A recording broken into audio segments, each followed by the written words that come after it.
Tarinatalli. Hyvä paha johtaminen podcast on puhetta ihmiskeskeisestä johtamisesta.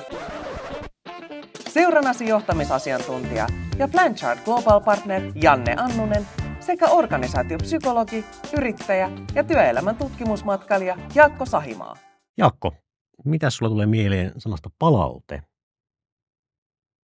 Ainakin se, että miten tärkeää se on työelämässä, miten tärkeää se on johtamisen kannalta. Ja ehkä ihan viimeisimpänä tulee mieleen yksi ihan konkreettinen tämmöinen viimeaikainen palaute, jonka mä oon itse saanut. Me oltiin työparin kanssa vetämässä tämmöistä työpajaa ja pitkän linjan tämmöinen hieman jurohko, jäyhä suomalainen keski-ikäinen mies otti meidät tämän työpajan jälkeen meidät työparin kanssa siihen keskusteluun ja sanoi, että mä oon paljon nähnyt tämmöistä kehittämistyötä, että te vedätte tosi hyvin. Okay. Ja ai vitsi, läikähti sydämessä ja sai kyllä niin kuin edelleen saa hymy huulille, kun tuommoista odottamatonta positiivista palautetta sai omasta työstään. Ja varmaan jokainen meistä toivottavasti ainakin muistaa jostain kohti uraansa myös, että olisi saanut semmoista palautetta, joka tuntuu jossain, tuntuu hyvältä. Joo. Tosi hyvä esimerkki. Mä ajattelin, että tänään voitaisiin puhua palautteista sen takia, koska jos kysytään työntekijöiltä, että mikä on semmoiset hyvän johtajan ominaisuuksia, taitoja, mitä he tekee, niin se tulee oikeastaan kaksi asiaa ylitse muiden. Hyvä kuuntelija tai kuunteleminen ja sitten tämä palaute. Ja olen nyt kutsunut studioon kaksi Suomen kovinta palauteasiantuntijaa, eli Risto Ahonen ja Sirke Lohtaja-Ahonen. Ja te olette kirjoittanut tällaisen hienon teoksen, kun palaute kuuluu kaikille. Risto ja Sirke, mitä palaute on ja mitä se ei ole? No jos mä vaikka vastaan tähän ensin, niin se on ensinnäkin erittäin hyvä kysymys, koska jos me ajatellaan palautetta laajasti, niin sehän tarkoittaa ihan mitä tahansa reaktiota johonkin aktioon. Että jos mä vaikka kävelen kadulla ja hymyilen vastaan tulijalle ja hän hymyilee mulle, niin mä voin ajatella, että mä sain häneltä palautetta. Tai jos mä menen työpaikalle ja sanon jollekin moi ja hän sanoo mulle moi, niin sekin oli palautetta, jos me ajatellaan laajasti.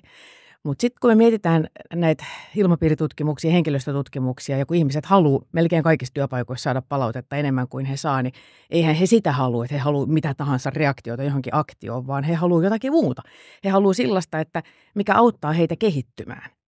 Ja kun me kirjoitettiin tätä nyt tulee pitkä vastaus. Eli kun me kirjoitettiin tätä meidän kirjaa, niin me mietittiin tietysti todella paljon sitä, että mitä se palaute tarkoittaa. Ja me päädyttiin silloiseen määritelmään, että palaute on tietoa käyttäytymisestä ja käyttäytymisen vaikutuksesta. Eli kahdesta asiasta. Eli se ei ole mikä tahansa reaktio johonkin aktioon, vaan se on nimenomaan tietoa käyttäytymisestä ja käyttäytymisen vaikutuksesta. Sitä on palaute. Ja siitä seuraa se, että palaute ei ole ohje, palaute ei ole kysymys, palaute ei ole mielipide, ei yleistys, ei tulkinta ja niin edelleen. Ne on kaikki eri asioita. Mä tapaan kutsua näitä kaikkia, nämä vuoropuhelun työkaluja. Meillä on erilaisia työkaluja, kaikilla on omat määritelmänsä ja kaikilla on eri tavoitteet ja tarkoitukset. Palaute on lyhyesti sanottuna, se on syy-seuraussuhde.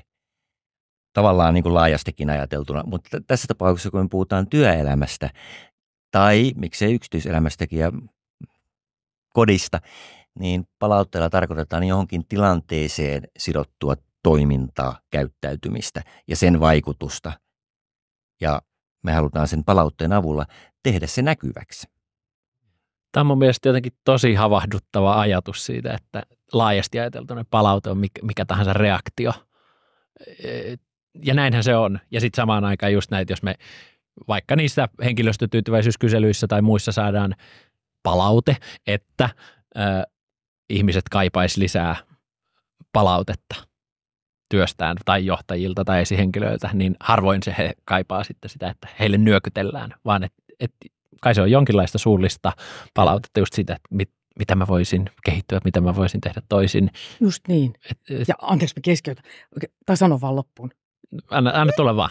Niin, että kun me monasti vaikka lähijohtaja kuvittelee vaikka, että kun hän mitä tahansa kommenttia heittää hänen työntekijän työstä, esimerkiksi antaa vinkin tai ohjeen tai jopa käskyn, niin se lähijohtaja saattaa kuvitella, että hän antaa koko aika palautetta. Kyllä. Niin kuin hän taas laajasti ajateltuna antaakin.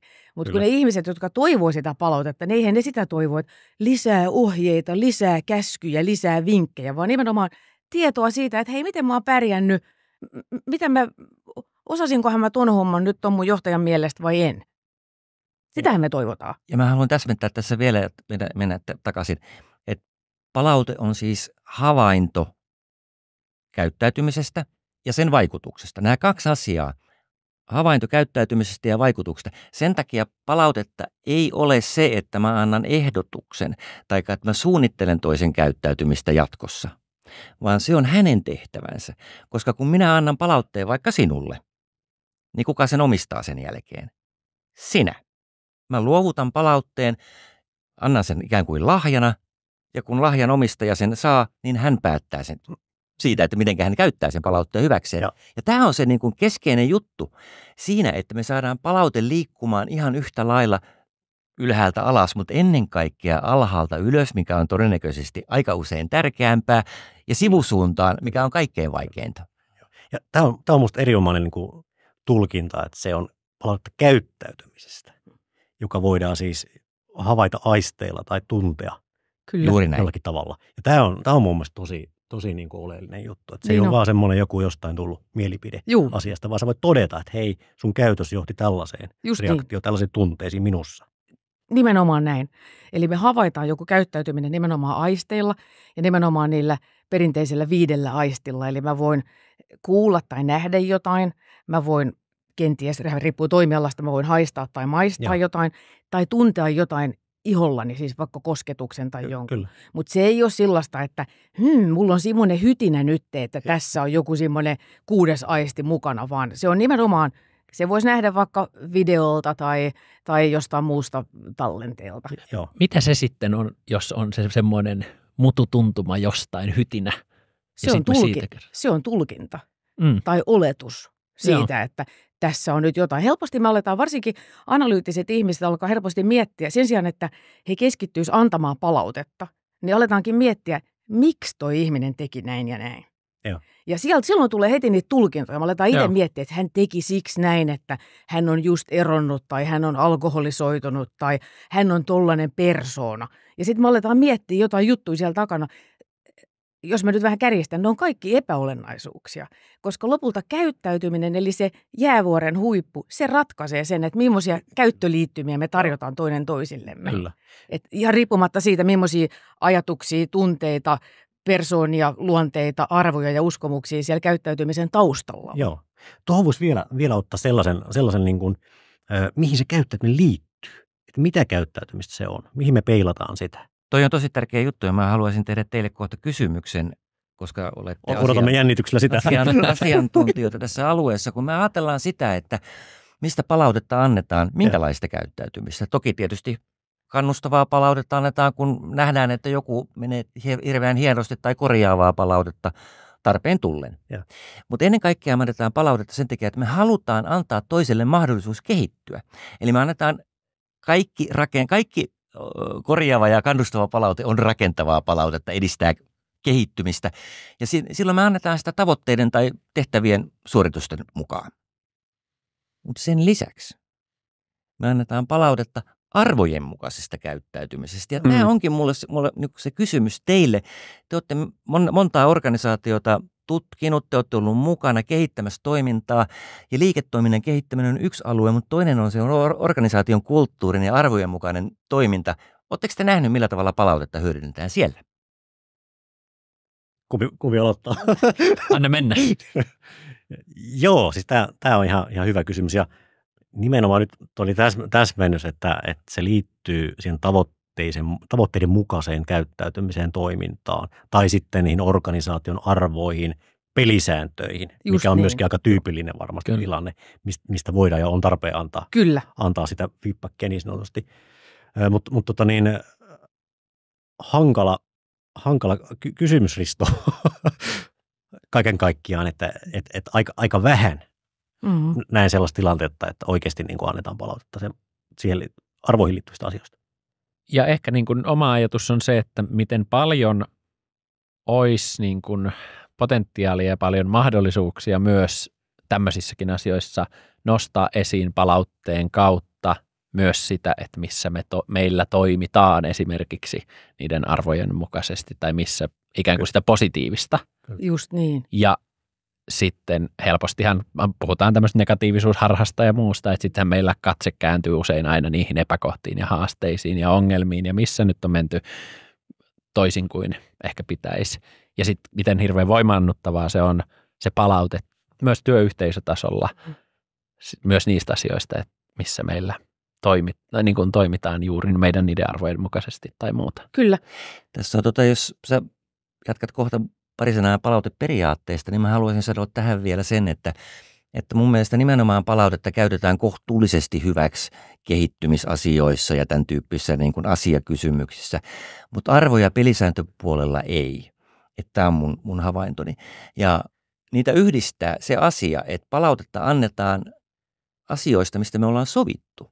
Ja tämä taas yhdistää palautteen ja johtamisen keskenään. Kyllä. Johtaminen on sopimista ja yhteistyötä, niin on palautekin. Mä en voi antaa palautetta työyhteisössä toiselle henkilölle sellaisesta asiasta, mistä me emme ole sopineet. Kyllä. Mutta jos me ollaan sovittu arvoista ja pelisäännöistä, tavoitteista ja työtehtävistä, niistä palautteen antaminen on odotettua silloin. Odotukset kohtaavat. Yhdistit tuossa just tätä niin kuin palautteenantoa ja johtamista. Ja totta kai mekin tässä podcastissa käsitellään nimenomaan näitä johtamisen eri näkökulmia. Ja mitä te niin kuin itse ajattelette siitä niin kuin palautteesta osana johtamistyötä?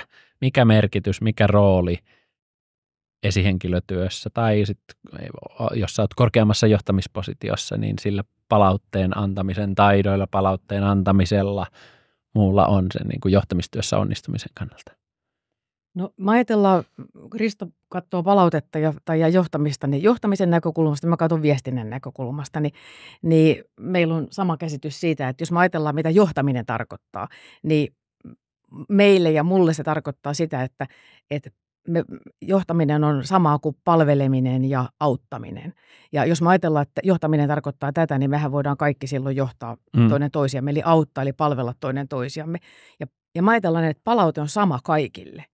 Eli ei ole väliä, mikä on titteli työpaikalla, vaan kaikilla on, mä ajattelen, että on oikeus ja velvollisuus antaa palautetta, hakea palautetta ja vastaanottaa se palaute, mitä saa ihan keneltä tahansa.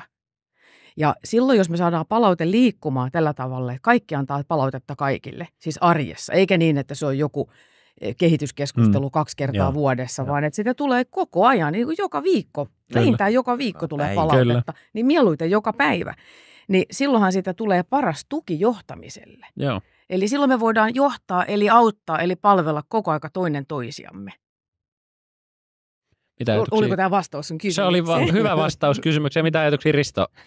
No, mä ajattelen sitä, että mä pikkasen pelkään sitä, että me puhutaan liian johtajakeskeisesti. Kyllä. Ja jos me ajatellaan, että palaute on niin kuin yksi työkalu johtajan vyöllä, niin se johtaa harhaan ja se estää silloin sen palautteen liikkumisen muihin suuntiin. Joo. Ja tämä on oikeastaan sellainen juttu, mitä me haluttaisiin tuoda enemmänkin esille, on tämä johtajakeskeisyyden muuttaminen, koska me ajatellaan, että organisaatiossa on titteleitä, on tiettyjä työtehtäviä, johtaminen on tietty työtehtävä johtajalla, mutta aika moni ammattilainen tekee tietynlaista johtamista kollegoiden kanssa, väliaikaisesti joidenkin toisten ihmisten kanssa, että se on vähän niin kuin jokaisen asia. Joo. Ja silloin mä ajattelen, että ensinnäkin itsensä johtaja ja johtaminen, se on yksi sellainen sanapari, mikä meidän pitää mielessä, että itsensä johtajuudesta kaikki lähtee. Motivointi, niin kuin toisen ihmisen motivointi, me ajatellaan, että on mahdotonta, vaikka johtajalle tehtävä se usein onkin, ja siinä taas oman itsensä motivointi on avainasemassa. Kyllä. Sitten me ajatellaan, että kuunteleminen, niin kuin sanoitte, on johtamisen yksi tärkeimpiä asioita. Sitten puhutaan siitä, että voi tulla kuulluksi tuleminen on tärkeää. Ja nyt unohdetaan kokonaan usein se, että kuulluksi tuleminen on taito. Ei mun tarvitse passiivisesti odottaa, että mä tulen kuulluksi, että mun johtaja kuuntelee, vaan mä voin mennä mun johtajan luokse ja panna hänet kuuntelemaan minua. Ja tämä on sellainen selkeä taito, mitä mä voin kehittää itsessäni ja voin auttaa ihmisiä kehittää. Ja tämä viimeinen liittyy tähän palautteeseen, eli palautteen hakeminen ja antaminen. Palautteen hakeminen on johtajan ykkösväline. Esimerkiksi klassisessa tilannejohtamisessa, josta on erilaisia versioita, jossa nykyään ehkä se kaikkein paras versio on SL2-johtaminen, niin siinä kaikki työkalut, mitä johtajalle annetaan käytännössä, on palautteen hakemisen keino. Kyllä.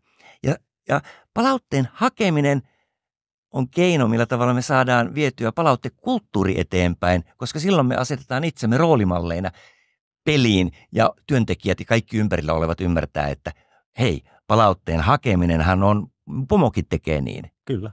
Erittäin hyvä nosto. Ja tämähän laittaa varmaan monen päässä nyt niin kuin ajatukset hyrräämään sen osalta, että ai mitä, että eikö se johtajan ja esihenkilön ensimmäinen rooli on antaa palautetta, mutta nimenomaan, että kääntää myös tuohon palautteen hakemisen merkitykseen siinä johtamistyössä. Kyllä, ja jos mietitään esihenkilökoulutuksia, niin se lukee, että palautteen antaminen. Harjoitellaan palautteen antamista, opitaan palautteen antamista, mutta se hakeminen, sehän on ihan yhtä oleellinen asia. Ja sitten tietenkin varmaan tähän liittyy myöskin jollain tavalla palautteen käsittely, eli miten me käsitellään se palaute. Se on se kaikkein vaikein asia. Siinä kannattaa ajatella Joharin ikkunaa, tätä klassista juttua. Avatkaa vähän se Joharin ikkuna. Se ei välttämättä kaikille ole tuttu, ketkä kuuntelee tätä. Puhuuko sä siitä? No okei, Joharin ikkuna lyhyesti. Se on nelikenttä ja me kaikki kirjankirjoittajat ja kouluttajat, valmentajat rakastetaan nelikenttiä, kun ne on aika yksinkertaisia. Se on ajatus siitä, että kuinka avoimesti mä osaan käsitellä itseäni, tunnen itseni, toisaalta kuinka mä osaan käsitellä palautteen, mitä mulle annetaan. Ja näistä kahdesta akselista muodostuu 4 eri huonetta, joista toivottavasti se suurin on iso olohuone. Minä tunnen itseni ja sinä tunnet minut, toiset tuntee minut. Ja sitten se toivottavasti se kaikkein pienin näistä 4 huoneesta on tämä ikään kuin pimeä paikka. Te ette tunne minua, enkä minäkään tunne itseäni. Tämä on vähän niin kuin Dr. Jekyll ja Mr. Hyde-tyyppinen asia. Ja nämä 2 muuta huonetta on sitten se, että missä te tiedätte minut, mutta kun mä olen kieltäytynyt ottamasta palautetta vastaan, mä en ole suostunut käsittelemään sitä, niin te tiedätte kyllä minkälainen ja kuka minä olen, mutta minä en itse tunne. Ja sitten on tiettyjä salaisia asioita, mitä mä en kerro teille, niin te ette voi tietää sitä, vaikka mä itse tunnistankin ne piirteet itsessäni.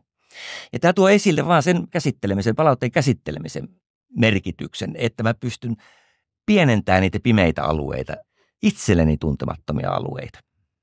Ja se onkin oikeastaan siinä palautteen hakemisessa tietysti on tärkeää, että sitten osaa ottaa sen palautteen vastaan, että muutenhan se menee vähän teatteriksi, että joo, kuulin tämmöisen podcastin tai kävin semmoisessa koulutuksessa, siellä sanottiin, että palautetta pitää hakea ja sitten mä sain sitä ja sitten mä olin, että ei kiitos, niin sehän on paha asia. Että kyllä mä ajatellaan Riston kanssa näin, että me ollaan määritelty 4 palautetaitoa ja 1 on se palautteen käsittely, sitten on 2 se hakeminen, kumpikin tärkeitä itsensä johtamisen taitoja. Ja sitten tulee vasta se palautteen antaminen. Eli kun mä osaan käsitellä palautteen, mun on sen jälkeen helppo alkaa hakea palautetta. Ja kun mä osaan hakea palautetta ja ottaa sitä vastaan, mä pystyn sitten kanssa antaa, sitten mulla on niinku kanttia antaa kanssa toisille palautetta. Ja sitten kun mulla on nämä kaikki 3 taitoa hanskassa, mulla on myös hyvät eväät siihen, että mä voin sopia mun työpaikan palautekäytännöistä. Puhutaan myöhemmin vielä siitä sopimisesta, mutta mä vielä haluan siitä palautteen vastaanottamisesta sanoa sen, että se on taito ihan siinä, missä nämä kaikki muutkin palautetaidot. Ja silloin, kun kysymys on taidosta, niin se tarkoittaa sitä, että mä voin oppia sen ja mä voin kehittyä siinä. Joo. Eikä niin, että mä menen sen taakse, että no mä nyt en vaan tykkää palautteesta. Tai en osaa. Tai en osaa, niin että mä nyt oon vaan sellainen, että mä en ota kyllä tuollaista kehumista vastaan. Tai että mä nyt en vaan pysty antaa korjaavaa palautetta. Jokainen voi oppia näin. Ja ihan niin kuin mikä tahansa taito, niin se on jollekin on helppo oppia ja jollekin on vaikeaa. Mutta kaikki on opittavissa. Että se on vaan tekosyy siinä, jos joku sanoo, että mä en osaa tai viitti tai mitä sitten onkaan. Ja mä tykkään näistä niin kuin teidän ajatuksista sen osalta, että nämä on taitoja. Ja sitten toisaalta myös se, mistä nostit esiin se tavalla, että liiallinen johtajakeskeisyys. Nämähän on molemmat haastaa jokaisen meistä sitä tavallaan aktiiviseksi toimijaksi tämän palautteen suhteen. Kyllä. Ja se niin kuin ei mahdollista enää sitä sinne takapenkkiin jäämistä ja siellä mököttämistä, Niin vaan just. se vaatii niin kuin meitä liikkeelle. Me halutaan, että jokainen aktiivinen toimija ei pelkästään palautteen suhteen, vaan niin kuin oli puhetta, että kuulluksi tuleminen on taito, jota voi kehittää. Ja se ei tarkoita tosiaan sitä, että kukaan voisi olla tai tarvitsisi olla, eikä oikeastaan saiskaan olla semmoinen passiivinen takapenkkiläinen, niin kuin just sanoit. Mm. Ja sitten vielä semmoinen juttu, että niin siis meiltähän ei enää puhe tietenkään lopu, että Ei saittaa mitään. että jokaisellahan meillähän on se oma psykohistoriamme. Että miten me ollaan vauvasta saakka totuttu siihen, että miten meidän vanhemmat ja huoltajat on nähnyt ja kuullut meitä. Ollaanko me totuttu pienestä saakka siihen, että meitä on kehuttu? Ollaanko me totuttu siihen, että meitä on moitittu? Onko meille sanottu yhtään mitään? Ja tätä me kannetaan mukanamme kaikkiin meidän ihmissuhteisiin. Sitten kun me kasvetaan, me tullaan teini-ikäisiksi, me tullaan aikuisiksi, me mennään ystävyyssuhteisiin, parisuhteisiin, työpaikan erilaisiin ihmissuhteisiin. Me kannetaan kaikki tätä meidän omaa palautehistoriaa mukanamme, ellei me pysähdytä miettimään, että tosiaan, millainen mä oon palautteen vastaanottajana, millainen mä oon palautteen hakijana, millainen mä oon palautteen antajana. Miten mä osaan ottaa vastaan korjaavan palautteen ja kannustavan palautteen. Miten mä osaan antaa korjaavan ja kannustavan palautteen.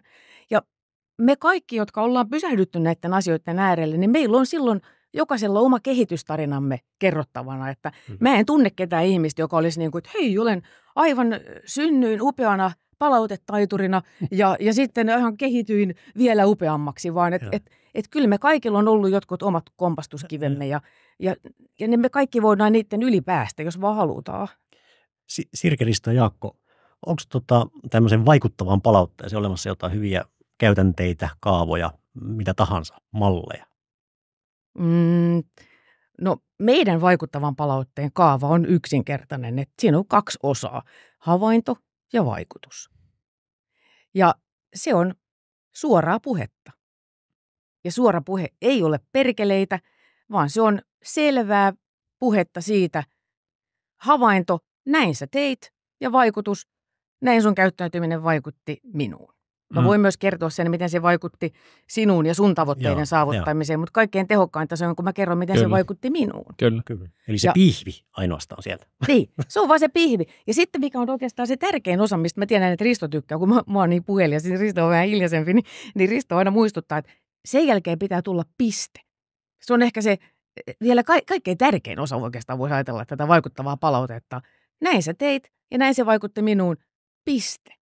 En jatka puhumista.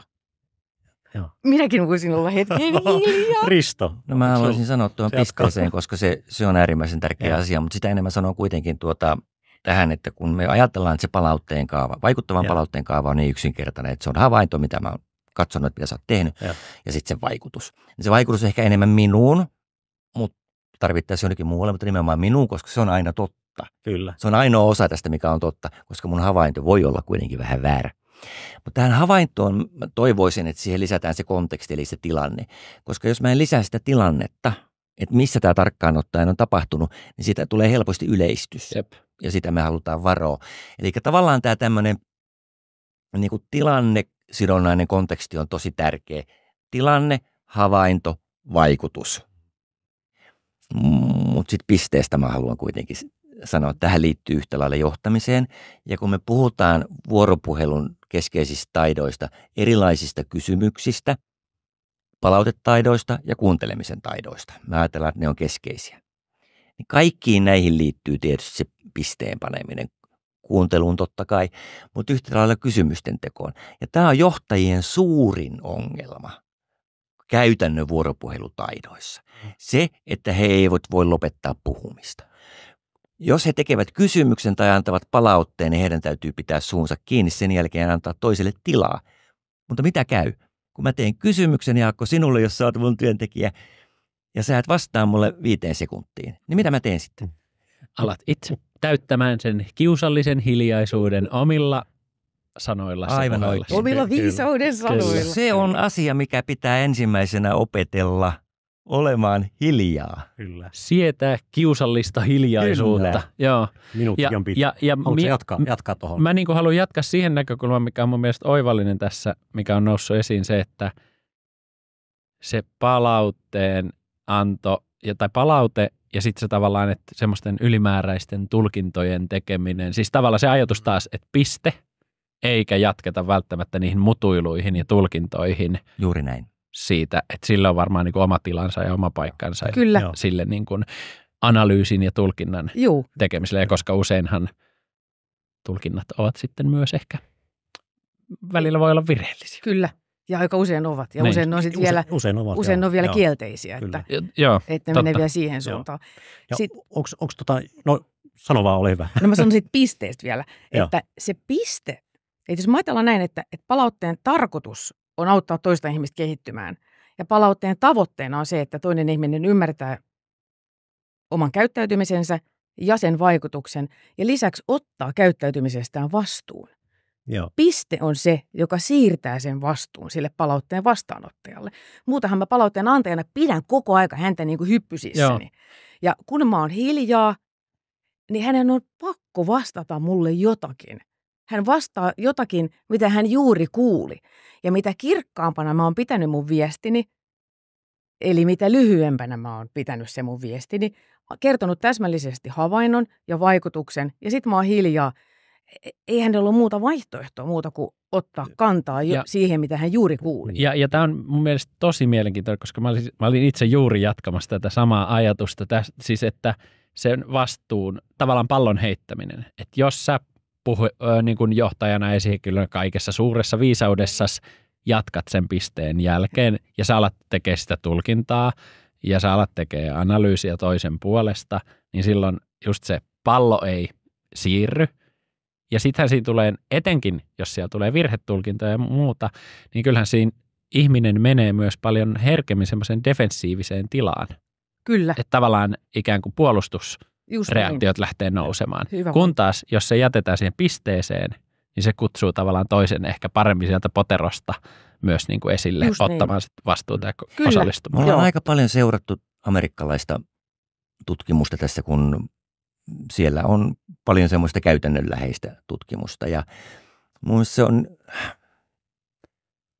ajatus siitä, että nytkin me helposti aletaan puhumaan korjaavasta palautteesta, mutta kannustava palautehan on se tärkeämpi. Eli me ajatellaan ensinnäkin, että palautekulttuurin luomisessa tämä palautteen hakeminen ja kannustavan palautteen antaminen ja sillä tavalla sen kaavan opetteleminen on Joo. paras juttu. Joo. Nämä kaksi. Kaikki muu tulee itsestään. Mutta myöskin me unohdetaan usein se, että okei, kannustavaa palautetta on kivempi antaa. Näin on tutkittu ja todistettu. Okei, kuin korjaavaa. Mutta yllättävää kyllä, korjaavaa palautetta otetaan halukkaammin vastaan kuin kannustavaa. Molemmat on siis samanlaisia muodoltaan, kummankin pitää olla täsmällisiä ja selkeitä ja kahden kesken annettuja. Siis kannustava palaute annetaan kahden kesken. Joo. Hyvän mielen palaute annetaan vaikka monenkeskisesti, mutta että saa pidettyä sen täsmällisenä. Mutta korjaavaa palautetta kaivataan. Ja se Kyllä, täytyy muistaa ja kyllä. täytyy ymmärtää. Suurin osa johtajista haluaa saada hyvin annettua korjaavaa palautetta. Ja tämä on vielä se yksi juttu. Ei ole olemassa hyvää tai huonoa palautetta. On hyvin annettua ja huonosti annettua palautetta. Joo. Myös kannustava palaute menee pieleen, jos Väärin sanotaan annettu. epäselvästi. Ja Kyllä. Ja kun puhuttiin amerikkalaisista, niin itse asiassa Ken Blanchardhan on sanonut, kun hänellä on kysytty, että mikä on se suurin asia, mitä hän on oppinut tässä vuosikymmenten aikana johtamiskuruna ja monia johtamiskirjoja kirjoittajana, niin hän nosti nimenomaan tämän palautteen ja miten se tehdään, miten se annetaan. Ja hän korosti kahta asiaa siinä. Ja ensimmäinen oli se, että sä opit näkemään niitä hyviä suorituksia. Ei tarvitse olla 100% tekemistä, vaan 80-70% voi riittää, koska se johtaa siihen hyvään lopulliseen 100% suoritukseen. Ja jos et tätä näe, niin sä näet niitä virheitä vaan. Ja toinen liittyy siihen palautteeseen tarkkuuteen, että se palaute pitää olla täsmällinen. Että se ei riitä vaan, että hei, Risto, teit hyvää työtä Joo. Niin. tai hyvin hoidettu keissi, Juh. vaan sun pitää tarkasti kertoa, että mikä asia, mikä kohta siinä keississä, mikä kohta siinä asiassa oli Ja se on just hyvin se käyttäytyminen. ja miten mä koin Joo. sen. Se on just se käyttäytyminen. Hei kuulijat, seuraavan kerran, kun sinun johtajasi antaa sinulle tuollaisen palautteen, mitä Janne kuvasi, että hyvin tehty Jaska tai Jaana, niin pysäytä johtajasi ja kysy häneltä, kiva kuulla, mikä täsmälleen ottaen meni hyvin? Kyllä. Hyvä vinkki. On. Ja se on oikeastaan se, missä Risto äsken mainitsi sen hyvän mielen palautteen, että me erotetaan, on kaksi eri palautelajia. Vaikuttava palaute on sitä, mikä tosiaankin vaikuttaa, ja se on täsmällistä, se on tarkkaa, ja siinä kerrotaan se havainto, näin sä teit, ja se vaikutus, näin se vaikutti minuun tai sinuun. Ja sen tavoitteena on siis se, että toinen ihminen ymmärtää tekemisensä ja sen vaikutuksen ja ottaa siitä vastuun. Mutta sitten meillä on kokonaan toinen palautelaji, joka on hyvän mielen palaute. Ja se on just sitä, että sen tavoitteena on herättää hyvää mieltä. Eli aivan toinen tavoite kuin vaikuttavalla palautteella. Joo. Molempia tarvitaan, mutta koska niillä on eri tavoitteet, niitä käytetään eri tilanteissa. Ja monet lähijohtajat luulee antavansa työntekijän tarvitsemaa ja toivomaa palautetta, kun he antaa hyvän mielen palautetta. Mutta eihän se hyvän mielen palaute kanna pitkälle. Se on vähän niin kuin pissat housussa, että kyllä se hetken tuntuu kivalta, mutta jos tulee pelkästään sitä, niin eihän se työntekijä tiedä, että mikä hänen työssä, mitä lopulta hän teki oikein. Mikä siinä olikin niin, oli hienoa. Kyllä. Hän tarvitsee siihen sen tarkan täsmällisen. Ja tämä on mun mielestä mielenkiintoinen havainto myös, mitä tässä nostettiin esiin se, että ihmiset haluaisi sitä korjaavaa palautetta ja haluaisivat kuulla sitä ja sitten helposti meidän on helpompi antaa sitä ikään kuin positiivista palautetta. Ja tietyllä tavalla tässä on ehkä jännä tämmöinen epäsuhtakin nyt, jos esihenkilöasemaa ajattelee, niin esihenkilönä voi tuntua jotenkin kiusalliselta ja vaikealta sitten sen niin kuin korjaavan palautteen antaminen, kun se olisi taas sitä, mitä ihminen kumminkin kaipaisi, että siinä omassa toiminnassaan voi kehittyä. Ja sitten voi olla just, että sitten on helppoa ja vähän vaivatonta antaa sitä hyvän mielen palautetta. Joo. Saatikka, että työntekijä antaisi omalle johtajalleen korjaavaa palautetta. Just näin. Mutta sen takia pitääkin sopia näistä palautekäytännöistä. Se on ihan ehdoton juttu. Luottamus pannaan usein tähän palautteeseen niin kuin kiinni. Ja mä ajattelin pitkään että täytyy olla niin kuin hyvä luottamus ennen kuin saadaan niin kuin palaute kulkemaan hyvin. Mutta Sirke auttoi mua tässä ajattelemaan vähän toisinkin päin. Itse asiassa, kun me sovitaan asioista, vaikka meillä on vähän eripurastakin jännitteitä, kun me sovitaan asioista, aletaan hakemaan palautetta, aletaan antaa kannustavaa palautetta ja sitä myöten korjaavaa palautetta pikkuhiljaa lisää, niin tällä tavalla me rakennetaan se luottamus. Että luottamus ei ole se, mikä syntyy itsestään, vaan tämä palautekulttuurin vahvistaminen on yksi keino rakentaa luottamusta ihmisten välillä. Nimenomaan näin. Ja jos miettii tätä vaikka, niin kuin, että johdettava antaa esihenkilölleen palautetta, niin useinhan me puhutaan siitä, että onko se luottamuskulttuuri sellainen, että kehtaako ja uskaltaako antaa. Mutta sitten jos sen kääntääkin just näin tarkasteltavaksi, että kyllähän se on tietyllä tavalla luottamusta synnyttävää, luottamusta herättävää, sitä ilmentävää myös, jos sä annatkin siinä vähän ehkä niin kuin stereotyyppisesti epätyypilliseen suuntaan siinä organisaatiohierarkiassa sitä palautetta. Kyllä. Ja kyllähän se synnyttää sinne sitä niin kuin luottamusta. Ei vielä vaikeampaa vaakasuuntaan. Joo, joo. Kollegoiden kesken. Sen takia pitää sopia palautteita. Kyllä.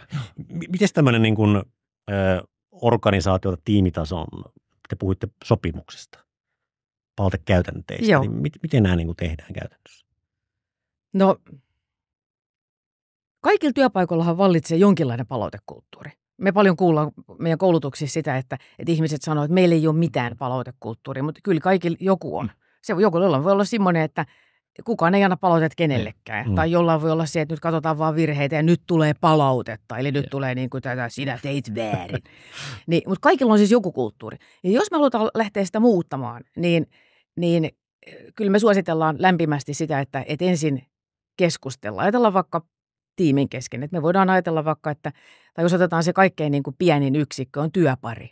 Että jos meillä on kaksi ihmistä, vaikka Jaakko ja Janne, jotka haluaa muuttaa, että hei, mä oon huomannut, että toinen voi sanoa toiselle, että mä oon huomannut, että me ei oikein anneta toisillemme ollenkaan palautetta, että mitäs jos lähdettäisiin tekemään tähän jotain muutosta, että mä ainakin haluaisin sulta enemmän palautetta, että mitä sä tykkäät. Ja sitten lähdetään yhdessä, mietitään, miten me lähdetään muuttaa tätä meidän kahden välistä palautekulttuuria. Miten me saadaan se palaute paremmin liikkeelle. Niin silloin se lähtee siitä, että ensin me mietitään yhdessä ja sovitaan yhdessä, mitä palaute tarkoittaa. Sitten me sovitaan, että mistä asioista me annetaan toinen toisellemme palautetta. Milloin? kuinka usein, suullisesti vai kirjallisesti. Ja sitten me voidaan sopia vaikka, että pyritäänkö me tähän, mitä tutkimukset suosittelee, että me annetaan vähintään 5 kannustavaa palautetta, yhtä korjaavaa palautetta kohti. Ja annetaanko me vaikuttavan palautteen kaavalla vai vaikka hampurilaisella. Ei me kyllä suositella hampurilaista, mutta jos joku haluaa käyttää sitä hampurilaista. Eli Mitä voi syödä. Niin just, että se oli hyvää, mutta ja sitten tulee se varsinainen pihvi ja sitten taas, että tämä oli kuitenkin kaikki ihan kivasti. Niin ei me sitä suositella, mutta jos joku nyt vähän väkisin sitäkin haluaa, niin kaikki on kiinni se, että se sopimus on se, mikä madaltaa kynnystä, vähentää niitä pelkoja ja tekee näkyväksi sen, että mitä me ollaan, millaista muutosta me ollaan nyt tässä tekemässä. Ja jos se tuntuu ihan hirvittävän vaikealta se palautteen antaminen, niin voi lähteä liikkeelle vaikka siitä hyvän mielen palautteesta. Että jos sieltä suusta on niin kuin vaikea kakistaa mitään ulos, niin voi sanoa toiselle vaikka, että hei, että sulla onkin kiva toi sun paitas. Vaikka semmoisen sanoo, että siitä se lähtee. Ja sitten siirrytään vähitellen vähän, korotetaan vähän vaikeuskerrointa ja sitten lähdetään menemään kannustavan palautteen suuntaan. Eli se, miten se käyttäydyt ja miten se sun käyttäytyminen vaikutti muuhun.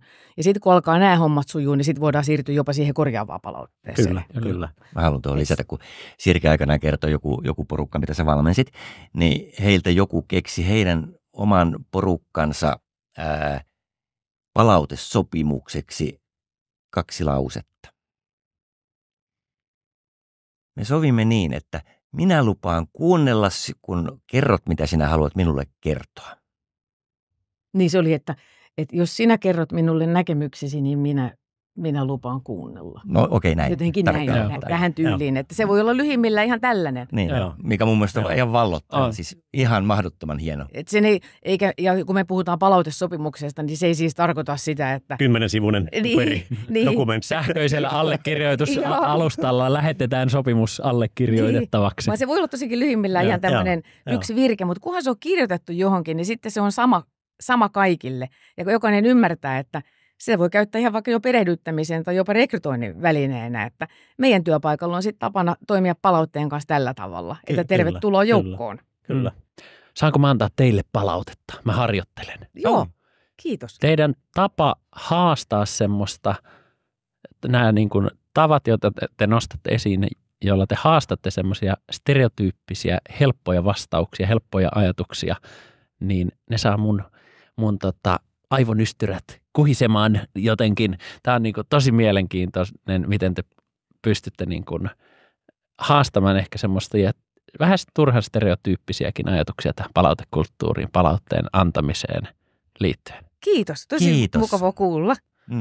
En tiedä, menikö tämä nyt oppien mukaan, mitä mä tässä yritin. Se meni. Kyllä, siinä tuli monta. Mä tässä nyt muutaman minuutin tätä pyörittelin, että tuleehan tämä nyt siinä muodossa, missä te kerroitte, että palaute annetaan. Hyvin, sulla meni heti se oikein oppi meni hedelmälliseen maaperään. Kyllä, Jaakko, ja se on ihan sama asia kuin vaikka jonkun hyvän tavoitteen antaminen, tekeminen itselle tai toiselle, niin kyllä se pitää kirjoittaa 100 kertaa, ellei 500 kertaa ennen kuin se alkaa sujumaan lyhyesti ja täsmällisesti.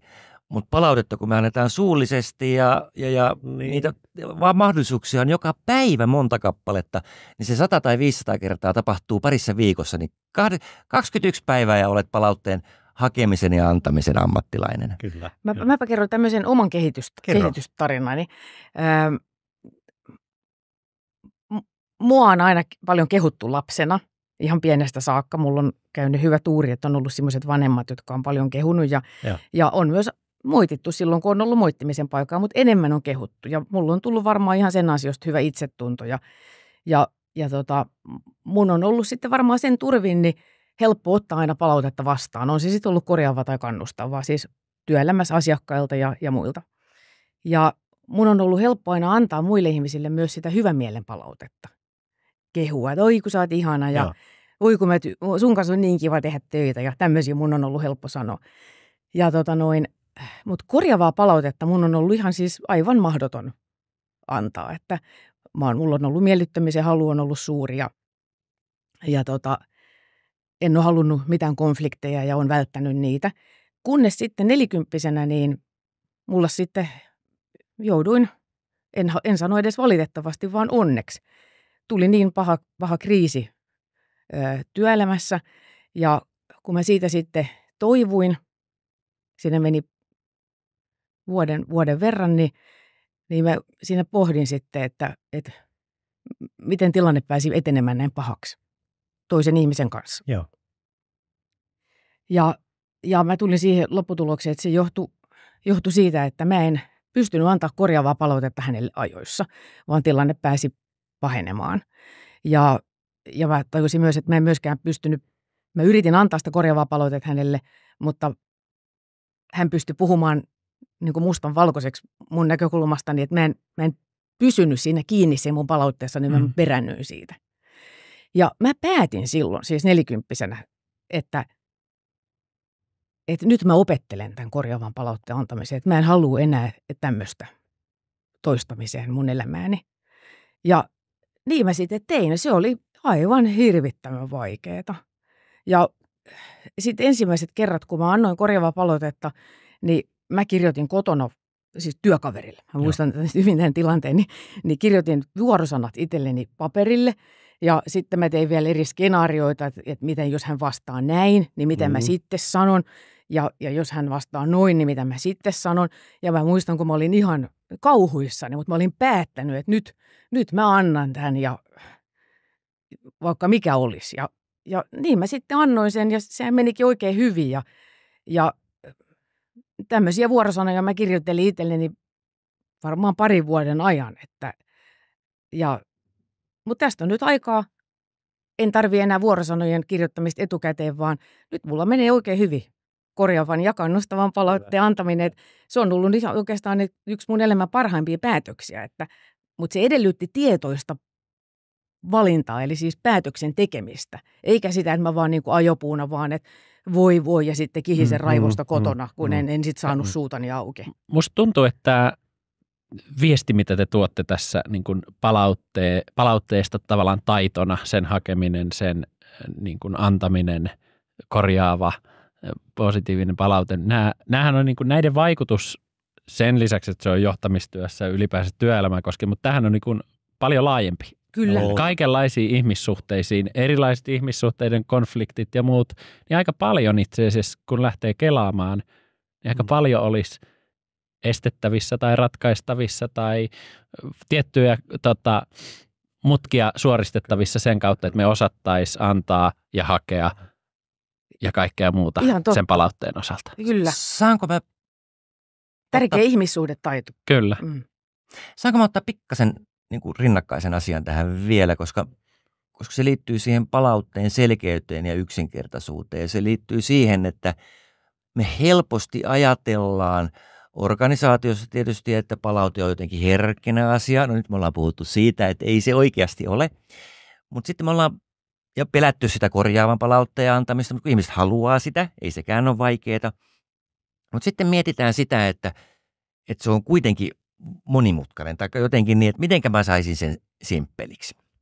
Ja kun me yritetään sanoa, että se palaute on niin kuin siihen jossain tietyssä hetkessä ja tilanteessa tapahtunut käyttäytyminen ja sitten me nähdään sen vaikutus sillä tavalla, kun me nähdään. Me kuvataan se käyttäytyminen ja se vaikutus. Okei, mutta se, mikä takia mä haluan nostaa tämän esille, että tämä on niin kuin kaikille sama. Ja on olemassa, siis meillä on ikä, sukupuoli, seksuaalinen suuntautuminen, vuorovaikutustyylit on erilaisia. Meillä on kaikkia erilaisuutta meissä ihmisissä. Se on ihan totta. Puhutaan DEistä, diversity, equity, inclusion, niin kuin monimuotoisuus, yhdenvertaisuus, osallistaminen, ehkä meillä on osallistuminen.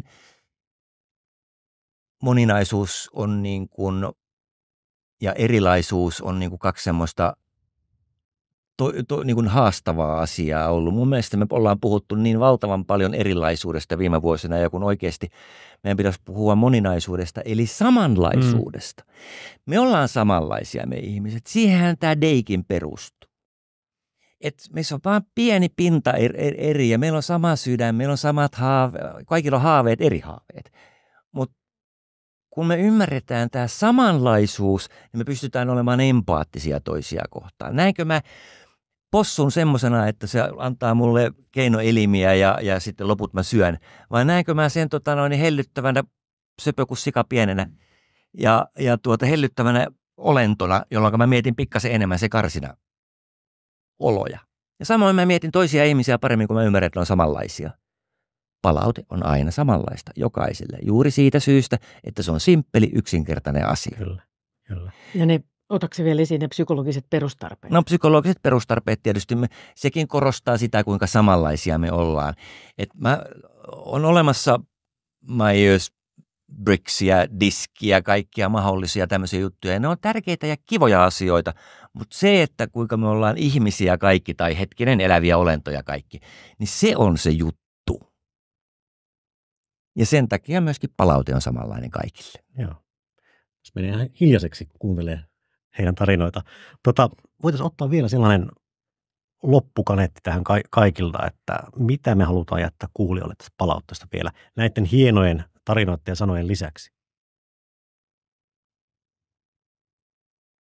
No mä haluaisin sanoa, että avaa sun silmät onnistumisille. Me ihmiset onnistutaan työpaikalla melkein koko ajan. Et jos me annetaan nyt edes 5 kertaa enemmän sitä kannustavaa palautetta kuin korjaavaa, niin se on jossain suhteessa todellisuuteen. Et näe sun työkaverit, näe sun oma pomo, näe sun omat työntekijät onnistumassa ja sano se ääneen heille. Niin autat heitä kokemaan merkityksellisyyden tunnetta ja kokemaan, että he on tärkeitä siellä työpaikalla. Se on ehkä mulla se, mitä, jos yksi asia, niin semmoinen. Joo. Risto, Jaakko. No, naura sun oman lähiporukan kanssa ja sano, että hei, nyt mä oon päättänyt alkaa hakea palautetta mun duuneista. Mä autan teitä siinä, mä kerron mistä mä haluan saada palautetta ja miksi näin, koska mä haluan oikeasti kuulla, että kuinka mä selviydyn näistä mun hommistani. Ja sitä paitsi kun mä pyydän itse sitä palautetta, niin mun on niin paljon helpompi käsitellä se ja ymmärtää, mitä te sanotte. Ja mä autan teitä kyllä sit siinä, että millä tavalla te annatte mulle palautetta. Kunhan vaan annatte.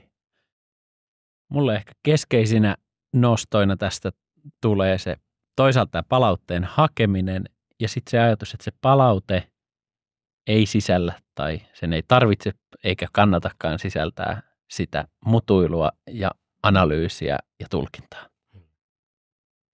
Mä sanon lyhyesti ja ytimekkäästi, että ajattele, että palaute on lahja. Mm-hmm. Kiitos Risto ja Sirke vierailusta ja kiitos Jaakolle Kiitos. keskustelusta. Kiitos, kun saatiin olla täällä mukana.